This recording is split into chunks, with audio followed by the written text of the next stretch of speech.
Dans l'Évangile qui nous est présenté ce matin, Jésus compte encore une fois une parabole dans laquelle il est question de deux personnages, le pharisien et le publicain. Et vous savez, quand il y a une parabole dans laquelle il y a deux personnages, on veut nous dire que de temps en temps, on est comme l'un, et d'autres fois, on est comme l'autre. C'est pas deux, c'est nous autres, les deux personnages. Alors, derrière le personnage du pharisien, qu'est-ce qu'on veut nous présenter? Derrière ce personnage-là, le pharisien, ça représente quelqu'un qui compte sur ses seules forces. Apparemment, il n'a pas besoin des autres. Apparemment, il n'a pas besoin de Dieu. Et l'autre personnage, c'est le publicain. Un publicain, c'est un collecteur d'impôts. Il savait que c'était pas clair, sa vie. Mais la force de ce publicain-là, c'est qu'il sait que dans sa vie, il y a des grandeurs, il y a des tristesses. Il ne se cache pas la vérité. Et il sait quelque chose aussi. Il a besoin de Dieu. Il est convaincu que sans Dieu, il ne s'en sortira pas. Et cette parabole qui nous est présentée ce matin, je me suis dit, en cette journée où on fête le 2e anniversaire de l'Église vivante, je me dis, comment on pourrait adapter ça à nous? Qu'est-ce que ça peut nous dire dans ces circonstances? Je dirais ceci. Dans tout projet que nous portons, qui sont des projets de foi et des projets humains, je dirais qu'il y a toujours deux dimensions quand on veut bâtir un projet. Une première dimension qui relève de nous. Si on veut bâtir une Église vivante, là, il faut poser des gestes qui sont à notre portée. Pourquoi je dis ça? Parce que si on ne fait rien, c'est sûr, il ne se passera rien. C'est comme ça que ça fonctionne. Mais il y a aussi une deuxième dimension, qui est la dimension de Dieu. C'est-à-dire que pour bâtir une Église vivante, il ne faut jamais croire qu'on va réussir ça tout seul. Oubliez ça, ça ne marchera jamais. On a absolument besoin de Dieu. Et c'est important de lui demander, c'est important de reconnaître que nous, on travaille, mais que Dieu travaille avec nous. En fin de semaine, ce qu'on veut montrer, c'est que depuis que notre projet est parti, on fait du progrès, on avance. L'important, c'est d'avancer dans la vie, de faire des pas en avant. On voudrait toujours avoir tout ce qu'on voudrait tout de suite, c'est pas ça, là. Est-ce qu'on est en progression? Si oui, c'est vrai dans nos projets, c'est vrai dans notre vie personnelle, on va dans le sens de ce que Dieu attend de nous. Vous savez, il y a 2 ans, si je remonte à il y a 2 ans, mais je vais vous parler ensuite juste de la dernière année. Il y a 2 ans, on l'oublie, parce que ça va vite, il n'y avait pas d'écran dans nos églises. Il n'y avait pas d'ordinateur dans nos églises. Il n'y avait pas de caméra dans nos églises. Il n'y avait pas de kiosque d'accueil dans nos églises. Il n'y avait pas de site Internet d'Église vivante. Donc, vous voyez juste depuis 2 ans comment il y a des choses qui ont bougé.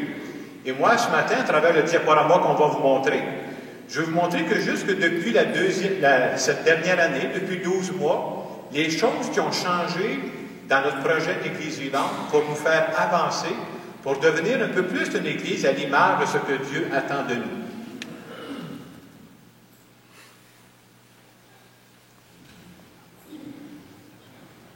Alors, ce que je montre, c'est justement les pas qu'on a faits. On peut passer à l'autre. Revenir sur le tableau, là. Alors, une des choses qui ont changé, on voit ici un tableau sur lequel c'est marqué « Prions ». Alors, depuis 1 an, on a mis à l'arrière de nos églises des tableaux sur lesquels les gens peuvent inscrire des intentions de prière qu'ils portent. Pourquoi on fait ça? Pour montrer que quand on vient prier à l'église, là, on prie les uns pour les autres. C'est pas juste notre intention personnelle, hein? On prie les uns pour les autres. Et chaque semaine, je prends des intentions qui sont prises sur les tableaux dans nos 3 églises, puis on prie à ces intentions-là. Et l'autre aspect que ça veut nous montrer aussi, j'en ai parlé quelques fois, il faut que la prière devienne naturelle. C'est-à-dire, quand je parle à Dieu, de quoi je parle à Dieu? Bien, je parle à Dieu de mes intentions. Je parle à Dieu de ce qui est important dans notre vie. Alors, en faisant ce projet-là, qui est tout simple, ça nous rappelle qu'on parle à Dieu de nos intentions à nous autres. Deuxième aspect, depuis la dernière année, on a changé le feuillet paroissial.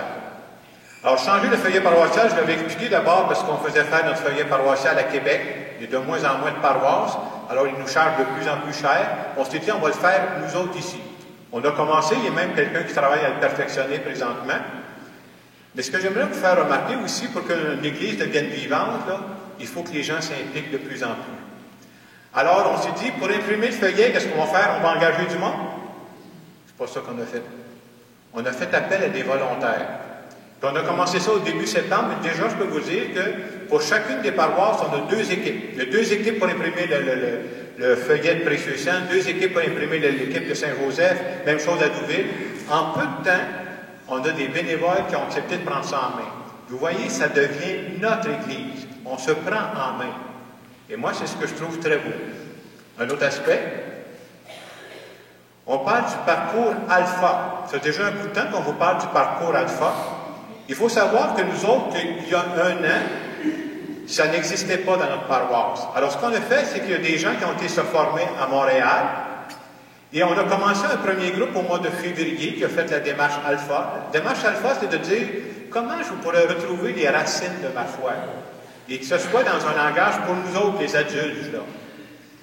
Et au mois de février, on a fait un groupe. Au mois de septembre, on a fait un autre groupe. Savez-vous combien d'adultes font le parcours alpha depuis juste 1 an dans notre paroisse? 63 adultes. Moi, ça fait 24 ans que je suis en paroisse. Je suis prêtre en paroisse. Je n'ai jamais vu ça dans aucune paroisse où j'ai été. Alors, pour moi, c'est un signe de vitalité, parce que c'est très important de retrouver pourquoi je prie. Je ne suis pas ici seulement parce que c'est 9 h et c'est dimanche matin. Je suis ici parce que je veux rencontrer Dieu. Et quand on retrouve ça dans la vie, c'est le début de la vitalité. Alors, il y a des groupes qui se réunissent à Saint-Joseph, d'autres groupes, on voit ici, ça, qui se réunissent aussi au restaurant L'Excellence, qui ont accepté de coopérer avec nous. Oui, pour la prochaine. J'ai mentionné que depuis qu'on a commencé le projet Alpha, je disais, je voudrais qu'on chante de plus en plus dans nos églises. Et quand j'ai parlé de ça, il y a une dame qui est une paroissienne, elle dit, moi, Jacques, j'ai un excellent clavier. Puis je sais que vous voulez faire quelque chose avec le projet de l'Église vivante. Je suis prêt à te donner ça, toi, Jacques, ce clavier-là. Je dis, merci beaucoup, mais moi, je ne joue pas beaucoup. Moi, dans mes rêves, ça marche, mais en réalité, ça ne marche pas, là. Mais j'ai dit, si vous me donnez ça, on va s'en servir dans nos églises pour que, justement, qu'on puisse faire de la musique et du chant. Alors, j'aime dire pourquoi parler de ça, c'est pour dire que quand on commence à faire les premiers pas, c'est surprenant ce qui arrive. Moi, j'appelle ça des clins d'œil de Dieu. Mais si tu ne bouges pas, il n'arrive rien. Alors, on a un clavier, on peut tourner aussi. Dans les 2 autres églises, on l'a ici, puis on va s'en servir de plus en plus. On a acheté un piano, à Saint-Joseph, la même chose. Parce qu'on a des groupes qui viennent chanter, puis jusqu'à maintenant, il fallait qu'ils viennent chanter, puis il fallait qu'ils amènent tout leur instrument. On dit, à un moment donné, un chausson avec ça. Alors peut-être qu'on pourrait dire, on pourrait au moins leur fournir le piano puis les instruments. C'est ce qu'on fait. Parmi les nouveaux groupes qui ont commencé, il y a un nouveau groupe qui a accepté de venir chanter avec nous qui s'appelle Exclamation. Ils ont commencé à venir chanter à la paroisse à Douville. Il y a un autre groupe aussi qui s'appelle la troupe Terre Promise. C'est un diacre de notre diocèse qui, avec son épouse et des membres de sa famille, anime le chant. Je m'en vais à Saint-Joseph tantôt, c'est eux autres qui vont animer le chant. On peut avancer. On voit aussi la chorale de Douville qui a réussi de se regrouper pour faire du chant ensemble. Et vous savez, quand on part d'un projet comme ça, dans n'importe quel projet, à un moment donné, tant qu'il faut bouger, ça demande un peu d'argent. Alors on s'est dit comment on pourrait se ramasser un peu d'argent pour que nos projets puissent aller de l'avant. On a pensé, au mois de mai dernier, organiser un souper spaghetti. Puis on a regardé dans nos églises, dans nos 3 églises, on peut rentrer maximum 250 personnes dans nos sous-sols d'église. On s'est dit, est-ce qu'on prend le risque d'être déraisonnable, puis d'aller dans une salle plus grande pour essayer pour voir si on serait capable? Alors on a loué la salle à Saint-Thomas-d'Aquin où il y a 400 places.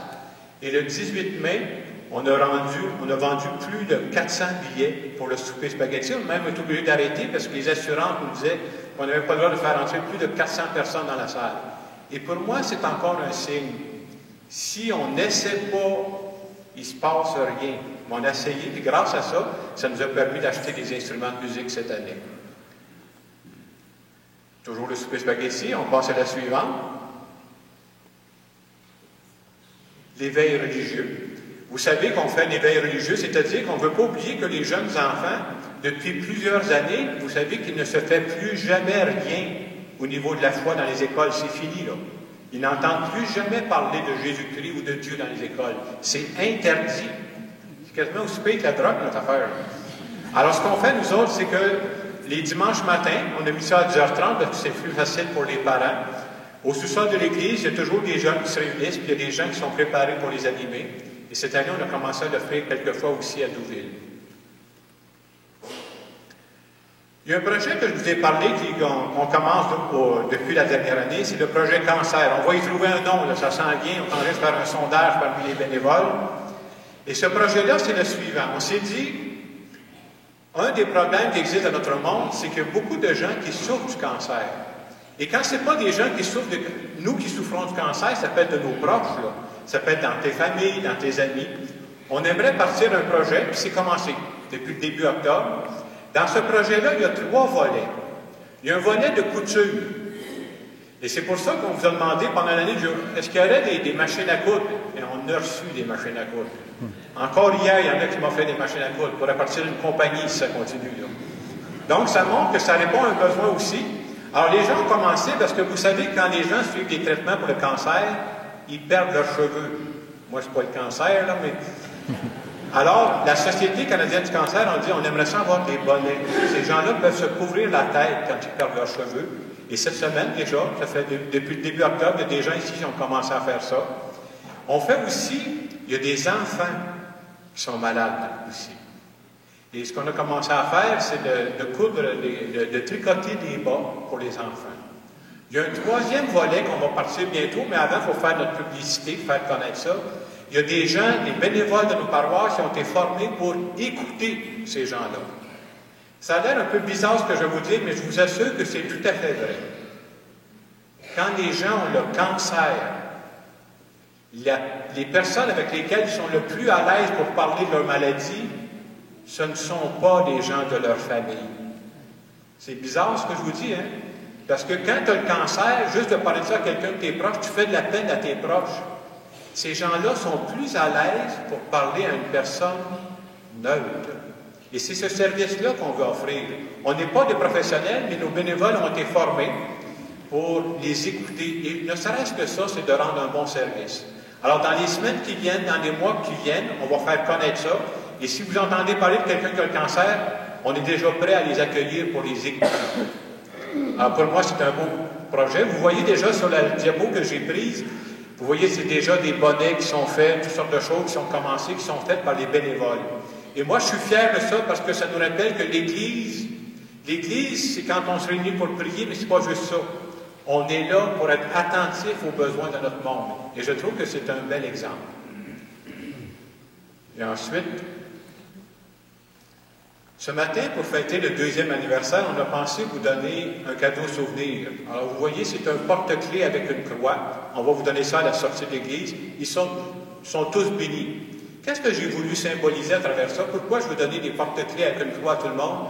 Pour montrer que le projet de l'Église vivante, ce n'est pas le projet d'une personne. Ce n'est pas le projet de 5 personnes. Ce n'est pas le projet de 10 personnes. C'est notre projet à tous. Et vous allez voir qu'en cours de route, on va en faire appel à vous, parce que dans tous ces projets-là, on a besoin d'être appuyés. Et moi, ce que j'aimerais ajouter aussi, je crois que dans tous les pas qu'on a faits, je pense que ce n'est pas juste du hasard. Je pense que Dieu nous accompagne. Et moi, je peux vous dire que depuis 2 ans, j'en ai vu des clins d'œil de Dieu. J'ai vu des signes qui sont arrivés, qui disent « Ah, telle personne qui dit « Je te donne ça, tu as besoin de ça, je vais t'aider dans ton projet. » Telle autre personne qui dit « J'accepte d'être bénévole pour accompagner là-dedans. » Et pour moi, ce sont des signes qu'il faut faire confiance que Dieu nous accompagne quand on accepte de bouger, quand on accepte d'avancer. Et en terminant cette homélie, symboliquement, je pense qu'on pourrait prendre la peine de s'applaudir et d'applaudir Dieu, parce qu'on croit que Dieu est à l'œuvre à travers ce projet.